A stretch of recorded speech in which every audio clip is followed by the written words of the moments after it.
Hey everybody, Ed O'Keefe here. And have you ever had a chapter of your life where you had so much success that you're like, it's never going to be this good again?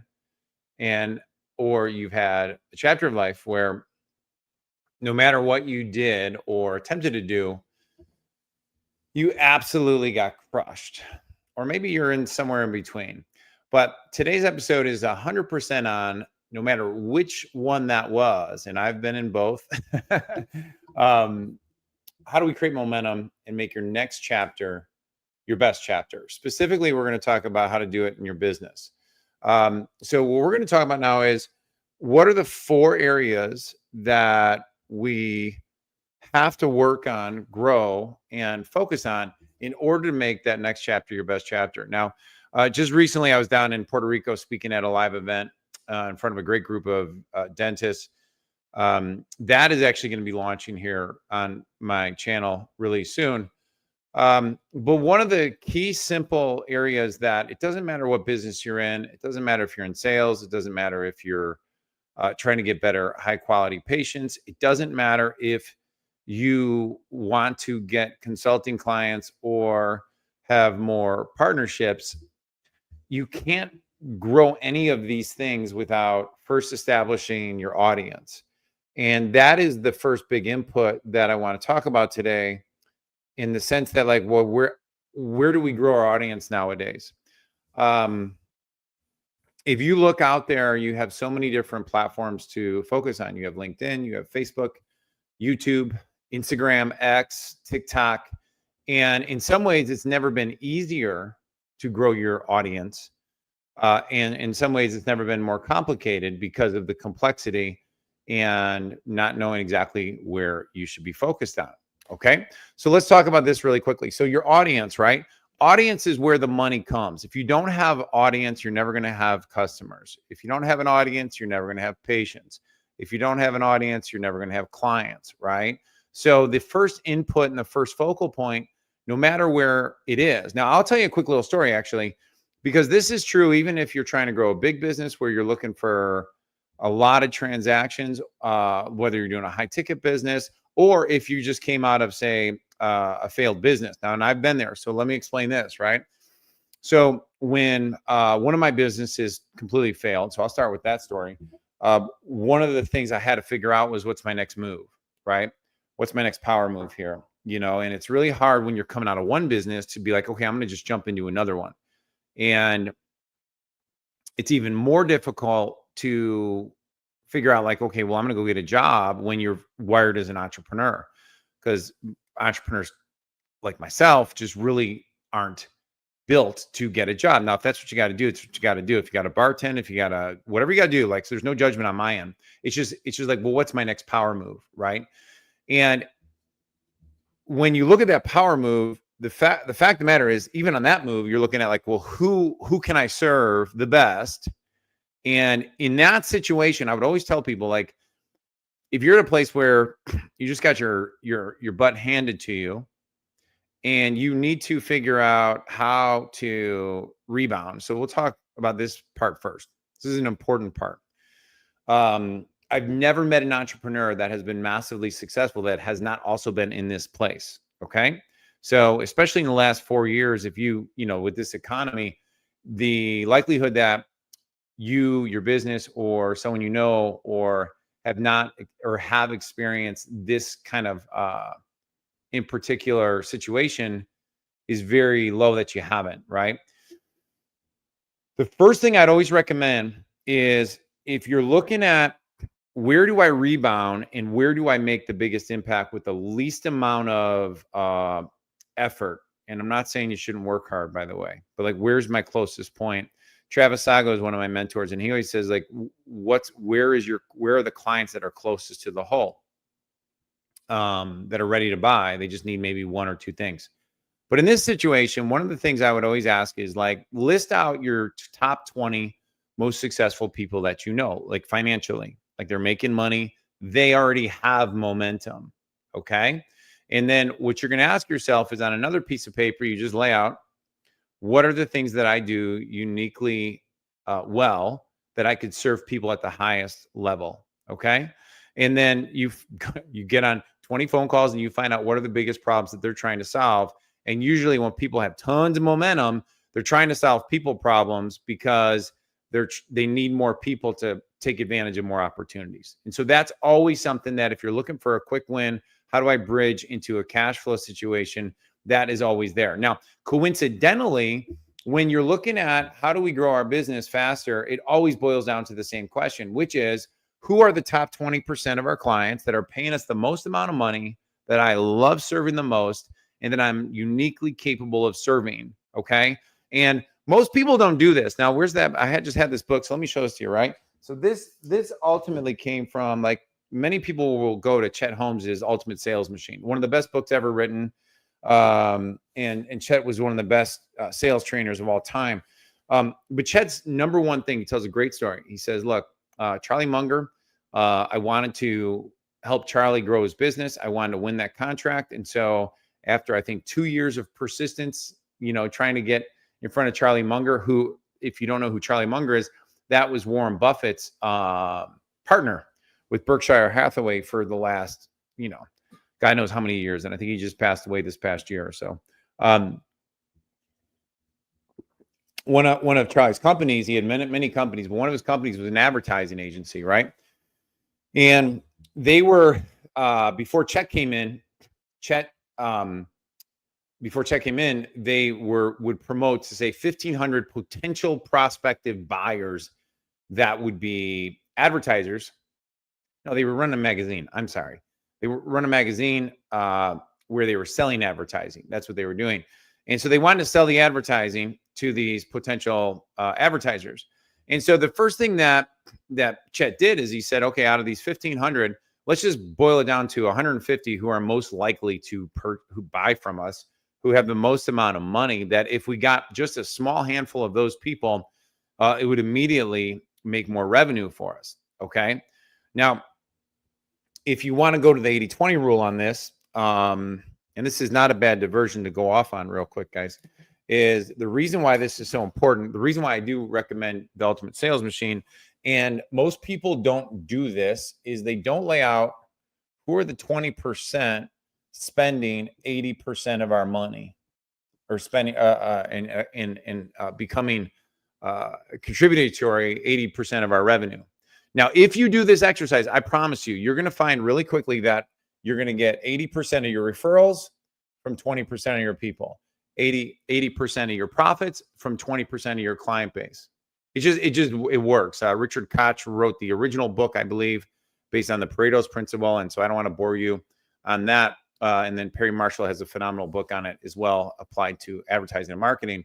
But in the Ultimate Sales Machine, Chet was like, hey, let's just go after the 20% of the people who have the most amount of money, who are most likely to advertise with us. And instead of spending, say, the same amount of money to 1,500 people, where you're spreading out your budget towards all these other people, let's just take that same amount of budget and just only market it to the 150. Now, do the math, folks. It gives you, what, 10 times the amount of budget per smaller list. And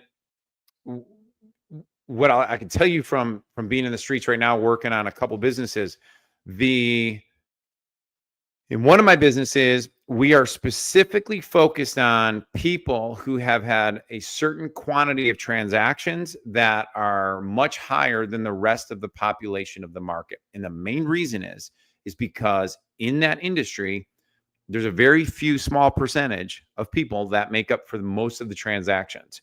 So we could take a large sum of people and spend say our budget is $100, that's silly, but just a great example. Large sum of people and spend $100 trying to scream at those 100 people. Or you could take the $100 and say, okay, who are the 3% or 20 people out of this, like 20% of this group, and spend $100, whatever your market is, only on those people. Okay. Now, you'll see in a second how this all comes full circle when we talk about digital assets and stuff like that. Okay.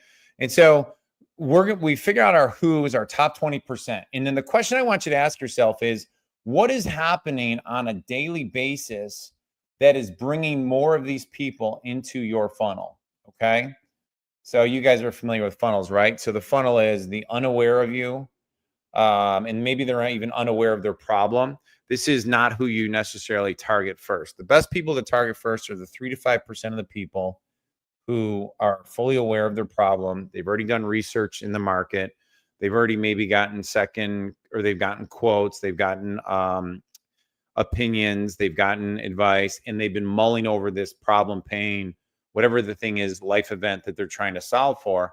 And that is always the first market that you can get immediate cash flow coming into your business. Okay. That's number one. And then you can move up the chain, which is, people that have seen, like they're aware they have joint pain, to use an example. They're aware they have blood pressure. They're like, we're in the sleep apnea market, helping dentists get patients with sleep apnea. They're aware of those things. Maybe they've tried something like CPAP before, and now we have a new solution for them. So this is a great large percentage of people. Okay. And so the question you got to ask yourself is like, what am I doing daily to bring this audience towards me? Okay. Now, before I jump into the next one, because this is important, it starts getting full circle, is the other question, and my mentor, Travis, would actually mention this. Chet Holmes would mention this. Who already has your audience? Okay. Who already has your audience? Who are the gatekeepers? Is it an association? Is it a Facebook group? Is it a emailer? Good friend of mine reached out to me today, Ryan Skelly, said, hey, we have this like product. It's similar to a joint pain product. Do you know anybody who has mailing list that we can possibly rent? Yeah, for sure. Did an intro really, really quickly. So he's asking the who question, which allows you to get access to the audience. So who has access to the audience? Super, super powerful, not to be overlooked. If you're wondering about like, well, how do we grow our revenue? Well, how do you grow your audience? And the quickest path to that is who already has my audience. And many times I totally skipped over this. Sorry, fellas. The audience is already in your database and you're just ignoring it, or you think they already know the new things for you. When we work with our dentists, when we work with our real estate agents, when we work with anybody, any business that I work with, and you'll see the content that we do to build out credibility for my clients. The first thing we look at is who is in your ecosystem already that you either aren't thinking of, or you actually believe, you have this false belief that they already know everything you're up to. And let me tell you, folks, people are busy. They're not thinking about me and you. They don't care what we're up to. They have their own problems. They have kids, they have relationships, they have money issues. I just dropped my pen. Give me 1 second. And so when that's happening, our job is to be in front of people as much as we possibly humanly can. I'll tell you how in a second.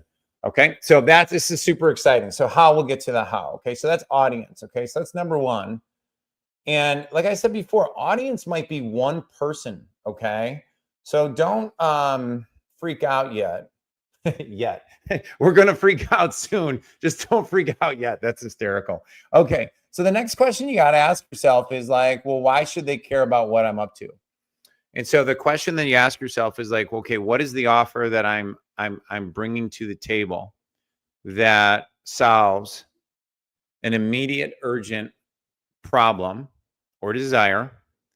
And then what is the pain level? So if I was doing a consultation with you right now, I'd say like, okay, cool. Based on everything that we're going through, okay, we're talking about right now. And I'm gonna give you 4 examples.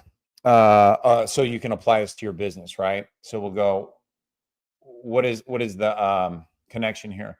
And years ago, I consulted with a private equity company on they were looking to buy certain health brands. And I had a company that was really successful at the time in selling health supplements. So when I came in,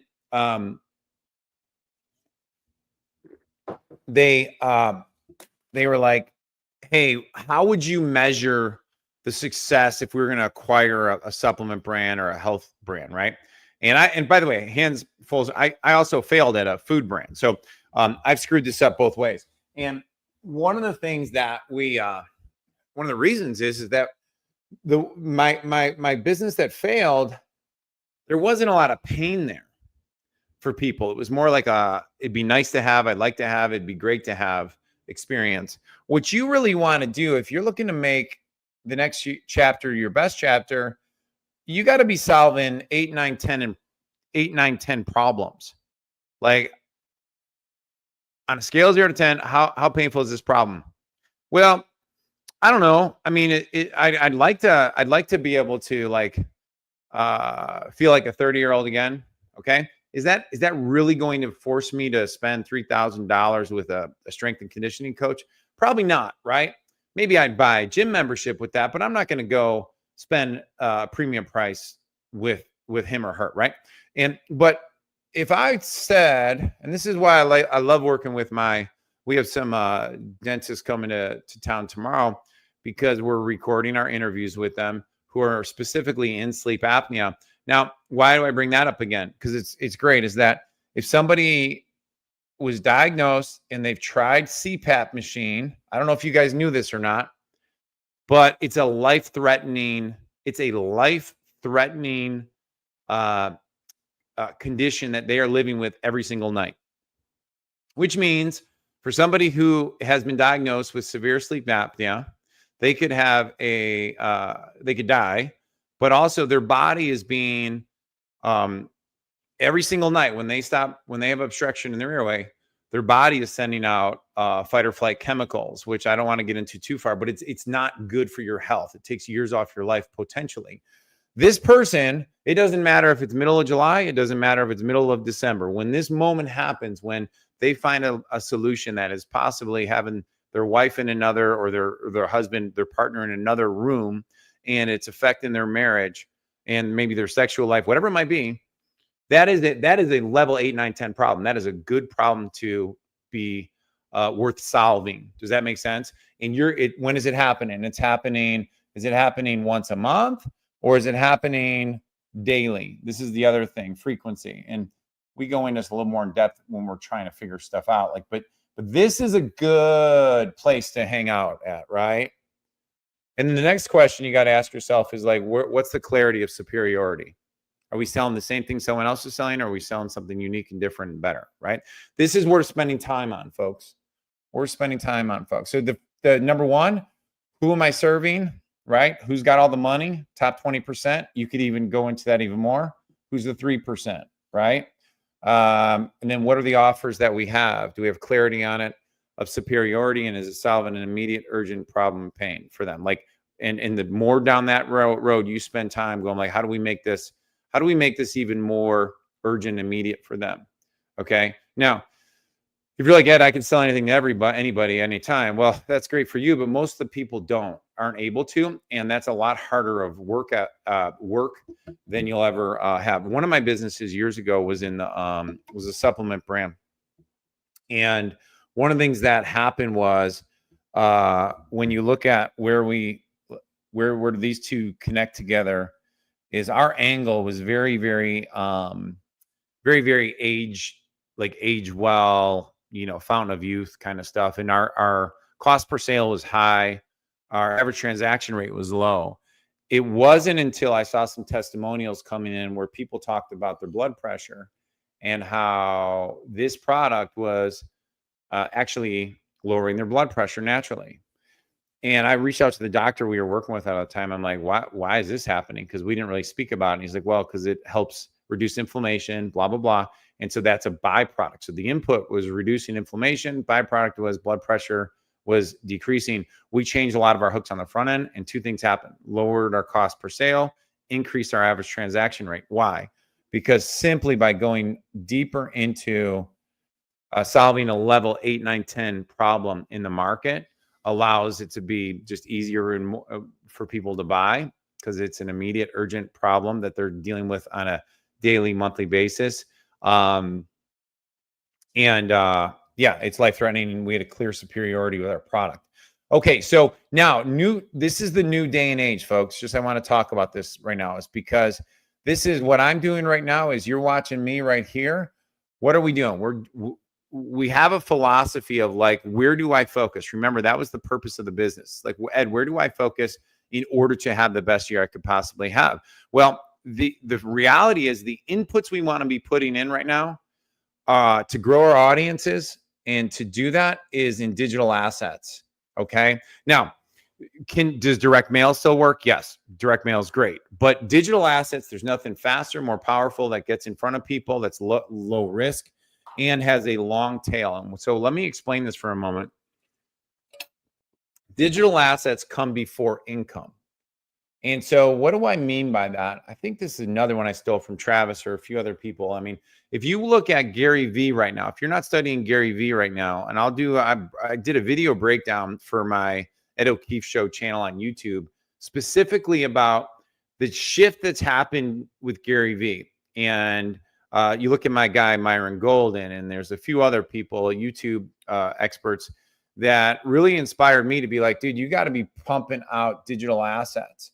Why do we got to pump out digital assets? Because people need to be the best thing you could possibly do to turn a prospect into a buyer, a client, patient, or a high value customer is to help them move through their decision-making sequence to build trust, credibility, and be seen as the only expert that they could possibly, that they would ever want to work with. Now, there's something called, I think I have it down there, so I'm going to do this really quickly. It's called, I have it out of sequence, 7-11-4, okay? Not 7-Eleven, the place we used to go to get Slurpees, but 7-11-4 means 7 hours of content is what people need to consume when buying something of value, okay? I didn't make that up. Google made that up. And then I think it's part of the Dunbar concept, which is 7 hours of content, 11 touch points, on 4 different platforms, right? So right now I'm live streaming on YouTube, Facebook, LinkedIn, and then Instagram got a little hijacked today. Don't know why. I'll have to figure that one out. But those are 4 different platforms. Why? Because people back in the day would say that you got to do 3 follow-ups with people. The reality is it's now showing to be like more like 34, 44, 54. People need to believe that you're the credible, trustworthy expert. How do they do that? Well, one of the reasons they do that is they see you on YouTube, Facebook, LinkedIn, Instagram, TikTok, X. Why is that important? Because that is the new TV of today. Okay. I can go in depth on each one of those, but we'll make that for another video where, you know, we use YouTube TV nowadays, right? That's what we use for our cable. So when you're seen on YouTube, it's a different thing. People go to YouTube to solve problems, right? People watch videos on LinkedIn because that's a professional network, right? So if you don't have digital assets there, then you're missing a large population of the people that are there. But people are going to YouTube to solve problems. People go to Instagram and it's like a newspaper. That's what you got to think about with Instagram. It's kind of like the social place we hang out. But you can build a really big audience from there. The only way you're ever going to build an audience is that if you do something right here, and this is answer specific questions. And I just got this. I'm forgetting the guy's name. I thought he did a great job of explaining this, because the question that most people have is like, Ed, well, what do I talk about in order to create digital assets? And when I say digital assets, I'm talking about taking out your phone and saying, hey, it's Ed. If you're thinking about buying a home in 2025, here's 5 things that you should know before you put your house up for sale. If you're in dentistry, hey, if you're missing teeth, if you have dentures, if you're looking to, you're trying to see if dental implants are the best thing for you, we recreated a free report. You can click on the link below, or you can comment dental implants, and I'll get you everything you need to know, plus our pricing guide, in order to make a great decision for yourself. Do you see how that just is so different than what everyone else is doing? Everyone else is in those industries are just putting up crap stuff that's like, hey, offer this, $39, $27, choose me because I'm your local happy professional. That's not how real life works. People want their problem solved. Okay. And so answering specific questions. So what I would recommend to do is go to ChatGPT, totally free, and type in, hey, what are the most commonly asked questions of people who, and then you insert, folks, check this out. You insert your who. You insert the best description you could possibly have of who your best client is. ChatGPT is going to give you 100, or not really that. Just actually, I would say, just give me the 21 in priority most commonly asked questions people have. So when we interview our dentist, right, I have a list of dental implant questions that patients ask, and you know, after doing dozens of these interviews, I know them almost all by heart. But you know, they in sequence. You know, What is it going to cost me? How can I afford it? Is it painful? Is it better to have an implant or a bridge? Like all those questions, right? What is the procedure like? I'm afraid of, what do you guys do for anxiety? So those are the most commonly asked questions that people have. And there's more there. And sleep apnea, we have a list of those. And when people are looking to buy a home, we have a list of those. So we know these questions to take you, our expert, and very, very quickly, very, very quickly. It's one of the products we sell, by the way. You can learn more at Ed O'Keefe Show YouTube channel, and or visit me at Ed O'Keefe Live. I didn't mean to do a plug, but that's where we do have our content about getting interviewed. And so the reason why I like doing an interview, because digital assets. Most people don't know what to say in front of a camera. So that's not a bad thing. You're normal. Okay. What do they say? The number one fear of in life is public speaking, loud sounds, and I don't know what the other one is, but those are the two natural ones, right? And so public speaking it's interesting because we have all these false beliefs about like what people think about us when people aren't even thinking about us. And the fact of the matter is the people that are going to come do business with you and they're going to respect you and like you and trust you and build you as a credible person and refer to you, those are the people that when they see your video, they're going to be like, man, I like that person for their vibe. They're not literally going to say that. They're going to say, oh, wow, I didn't know that. And that's one of our frameworks we teach actually in the interview is that, and I'll give it to you right now. You list out, let me give you a little more right here. Okay. You list out all the false beliefs that your ideal client has. Like, what are their false beliefs? And this could be false beliefs about their capability. This one thing is that people that are trying to get out of pain for a long period of time, they have what Martin Seligman would call as learned helplessness. They just fall into this like it's never going to change for me. Okay. And so what you're going to do is you're coming along and you're like, hey, most people think this, but what they don't know is this. Okay. This is a great framework, right? It'll change your life. Whenever you talk to a prospect of any kind, you bring up, like, if you know these things by heart, their top 3 false beliefs, these are going to become their internal objections that they never tell you out loud, but they secretly think about. Some will, some won't. But most of the time, it's an inadequacy issue on the prospect or a confidence that it's going to work. So it's an internal possibility for themselves and an external projection onto you that you can actually help them because they've been burned before, they've made mistakes before, whatever it might be. It's something down the thing. If you can do this in your content, you're absolutely going to murder it. I promise you. Just do this. Like if you spend 5 minutes and you say, okay, we went through my list of who, right? I went to ChatGPT and I listed out what are the most commonly asked questions. But if I said to you, like, hey, we were sitting right here in my house and we're like, hey, what are the false beliefs that most of your prospects don't think about? They think is like, so for example, like one of the banks this bank that I work with right here at Oak Leaf Community Mortgage and Bank, powered by North Shore Trust and Savings in Chicago, they can get people from being contingent buyers to non-contingent to be able to purchase without having to move out of their house, move in with their in-laws, slum in someone else's basement, go rent, take money out of their retirement in order to put down the down payment. They have a loan specifically that's designed to do that. Okay.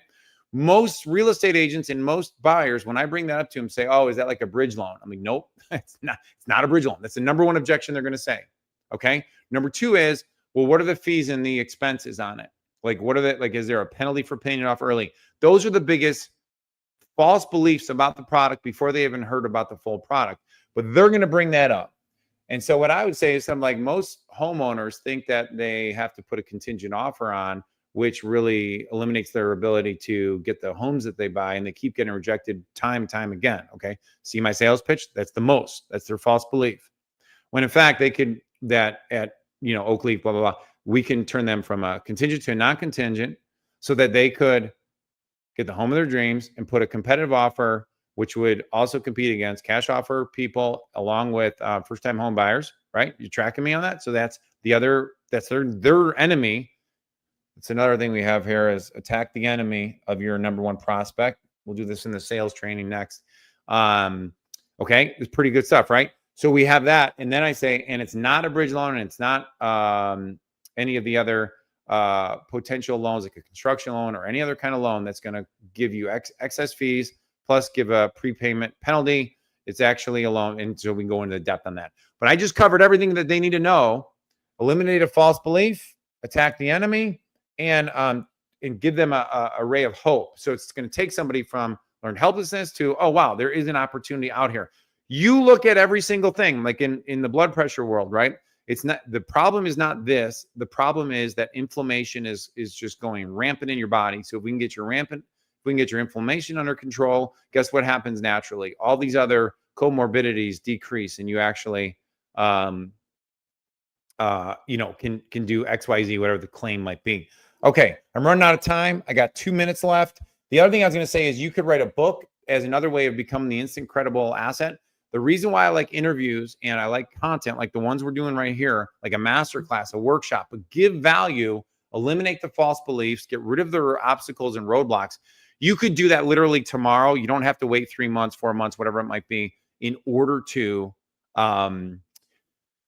wait for like a book. Now, I know ChatGPT and I know AI is allowing books to be done very, very quickly, but people don't actually read books, but they do acknowledge them as things that position you as an authority. So books are good. Reports are good. You can get these things done really, really quickly. Okay. The last thing I want to talk about, and I literally am going to have to do a different video on this because distribution. So the question that you might ask is like, Ed, where do I syndicate my content that makes me look like an authority, a credible expert, and gets my best patients, clients, customers coming to me? Okay. That is our operating question when we work with our dental offices that we work with, when we do the interviews.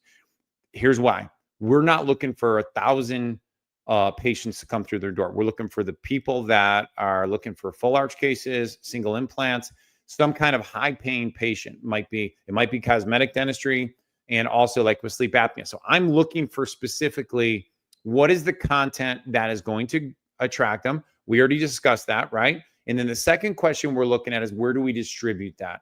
So the structure of the content we've already taken care of. The next question is how do you distribute it? Okay. So we have a really specific system. Okay. No one uses it in the niches that we work in. And it's based on, I'll give credit in a second. It's based on my buddy, Kurt Malley, and I'm forgetting the other dude's name real quick. And then Laurel Porty are the other ones that teach this model. But what I will say to you this is that if I'm doing an organic system, okay, I would ask yourself who has control over your audience. That's the first question I'd ask.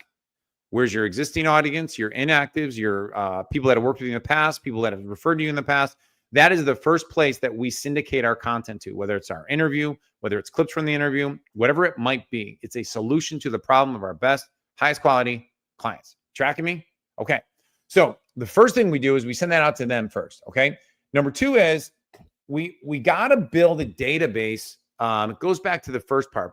But with Facebook, Instagram, with all of these markets, you could spend $3, $10, $30 a day and absolutely saturate the list of 1,000 people that already know you and like you and trust you.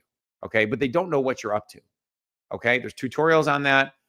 Maybe I'll create a tutorial on how to do that as well. It's just really simple. You export it out, you get the CSV, you upload it in your ads manager. Okay. You create a list of your 3 most commonly asked questions. You put it up there, and then you run a really low budget campaign at that audience. Okay. You'll be amazed. People will be walking into your business, walking to your practice, making phone calls, text messages to you, be like, hey, dude, I see you everywhere now. Okay. And that, again, what does that build for you? That builds authority, credibility, and celebrityship. It's pretty powerful stuff. Okay. And that's why we actually do, even if it's super low budget, we spend money on ads. It's what we do. Okay. Now, with one of my clients right now, I'm going to tell you this right now. We are posting a reel and a Facebook post every single day. It's a little nuts because it's not really necessary for a local business. It's just not necessary. However, it's not unnecessary either. The reason most people don't do it is because of what? Because they don't have enough content. They don't know what to post. Why would they do that? But here's one little trick that we just figured out is that if we post a piece of content, say 45 days ago, and we're able to see that it had an increased reach, it had an increased engagement with our local area, right? And people are really, really liking that content. Now, I also do run Facebook ads. I also run ads, so we're not afraid to spend money on stuff. But here's the thing that we can do. I can clone this post, clone it, and just repost it. Maybe change the title slightly. Maybe edit it some. Maybe test another thumbnail. Okay. And we take these high engagement things and we run them as ads. Okay. So that's number one. Number two. Now, I also do the reverse of that. We run low budget ads, $10 a day, $25 a day. And we look very quickly, we're going to see the top performers. And you know what we do? We create more content just like that. And so that's kind of our distribution system. Now, very shortly, I'm going to post another training on my Ed O'Keefe show at YouTube and our LinkedIn. I think my wife's home with some of the kids, so you might hear some barking in the background. But here's what I want to share with you. Alex Hormozi, Gary Vee, and many other guys are coming out and talking about, like, depending on your business, which channel brings the best return on investment. So I'll cover that on my next video. And I hope you enjoyed this. If you like this, please like it, follow, make a comment. If you have a question, I'll answer it on one of our next videos. Share it with somebody that this would benefit. My big focus this year, and I'm going to encourage you to do the same. You can go on the journey together. Is you don't have to be the best person on camera. You don't have to be perfect on this stuff. You don't have to speak perfect. It's okay if you do ahs and ums. One of our best video ads from one of my dental clients is he literally says like 7 times in a 4-minute video, but he's solving a problem for his prospective patient who's watching the video. Does that make sense? And so you don't have to be perfect. You just got to get started. Okay. And so hopefully you like this. Momentum. So in this training, we talked about 4 big things. 1, who's the audience? What is the pain problem that you are solving that is immediate, urgent in their life, right? Who's the audience that has the most amount of money that is most likely to buy from you, that you can uniquely solve their problem, okay? Number 3 is digital assets come before income. Digital assets come before income, whether it's a book, whether it's a $1 million interview method, which is what we actually do with clients, specifically selling high ticket stuff. That's really where we are at. Like we help our dental clients get implant cases, sleep apnea cases, cosmetic cases. And then one of my private clients, again, we're building a whole network for them out as well. It's pretty amazing. But it works. Books and reports work as well. And then we just got to distribute it. I'll see you soon. Have an amazing day. And just ask yourself, what are the biggest problems that my clients have? And just start thinking, like, just answer their questions. It could take 1 minute, 3 minutes, or like me, I just rambled on for like 40 minutes. So you guys are awesome. Have an amazing day. I'm rooting for you. Let's build momentum together, and I'll see you on the next training. All right. Thanks, guys. Bye.